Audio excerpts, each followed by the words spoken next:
Peter had always been strong. At least, that's what everyone said. He played soccer, ran in the park, laughed out loud. He was never afraid of life. Until everything changed. It started with a strange fatigue. Then came the fevers, the body aches. At first, he thought it was just the flu. But it didn't go away. One day, while playing soccer, he collapsed on the ground, too weak to get up. He went to the hospital.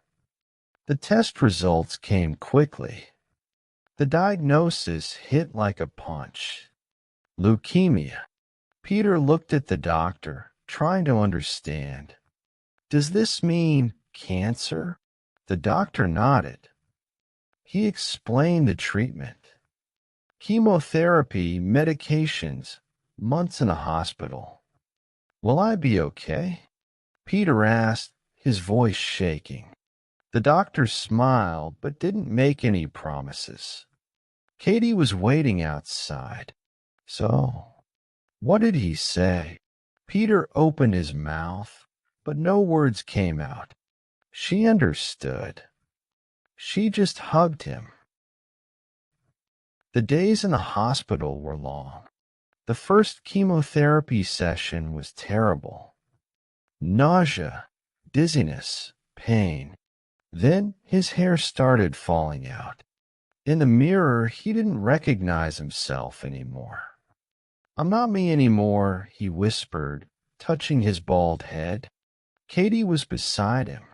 Your hair doesn't define you, she said, holding his hand. But Peter couldn't believe it. With every test, every needle piercing his skin, he felt like he was disappearing. One night, while everyone was sleeping, he wrote a letter. If I don't wake up tomorrow, I want you to know that I tried. I want you to live for me. I want you to dance, sing, run. Because even if I'm not here, you still are. And that's enough. He folded the paper and placed it in the drawer. The next morning, Katie noticed his red eyes. What happened? She asked, worried. Peter forced a smile. Nothing. But she knew the truth. Months passed. Some days were good, others unbearable. There were moments when he wanted to give up. I'm so tired, Katie. She held his face in both hands. Then I'll lend you my strength. But nothing seemed to help. His body ached, his heart felt heavy. One night, Peter woke up sweating. The room was dark, and he felt a tightness in his chest. Fear. Fear of not seeing the sunrise again. Fear of not having enough time. He looked at the letter in the drawer. Would Katie understand if he was gone? The next morning, Katie arrived with a box in her hands. What's that? He asked, trying to sound interested. Letters to the future, she said, smiling. He frowned. What if I don't have a future? She took his hand and squeezed it tight. You will. And when you get better, you'll open this box and laugh at how much you doubted it. Peter sighed. He took a pen and started writing. Dear future, if you exist, I hope you're kind to me. Days later, new tests were done. Peter waited in silence for the results. The clock seemed slower. Every second felt heavier. Then the doctor entered the room with a smile. Peter held his breath.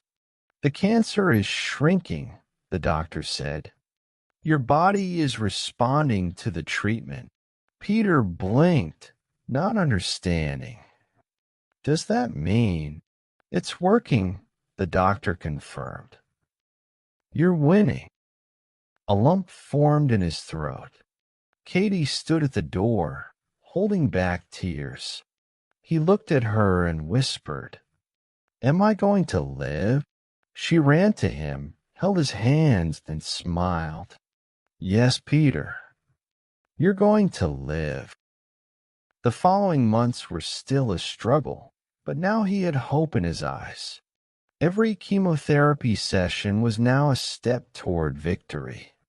The tests kept improving. Then, one day, the doctor gave him the best news of all. Remission. The cancer was gone. Peter left the hospital and took a deep breath. The air felt different, lighter. The sun touched his skin. He closed his eyes, feeling life in every detail. He looked at Katie. I did it. She smiled. We did it. That night, he opened the drawer and found the letter he had written months ago. He read every word. He took a deep breath. Then he tore the paper and let the pieces fly in the wind. He didn't need it anymore. Now he had a future waiting for him. And this time, he wouldn't waste it. If you enjoyed the story, please like and subscribe.